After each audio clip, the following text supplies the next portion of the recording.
Mukhang nagtulong-tulong na nga ang mga gustong ibagsak si Vice Ganda. Nag-umpisa ito nang lumabas ang suspension na ipinataw ng MTRCB sa Showtime dahil di umano sa maraming reklamo sa eksena sa Isang sa Isip Bata segment ng Showtime, na nagatungan pa ng pambabatikos ng ibang influencers at showbiz vloggers, especially ang mga supporters ng EAT at ng TVJ na kasabay ng Showtime.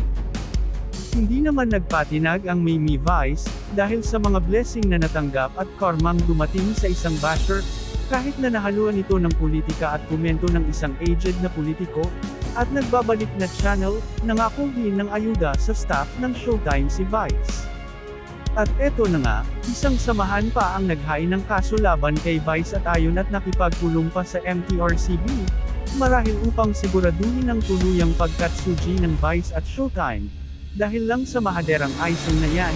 na feeling ko nahahaluan na rin ng personalan, hit at power effect, mayaman at very influential din kasi si Vice Ganda, kaya siguro na trade threaten din ang iba dyan.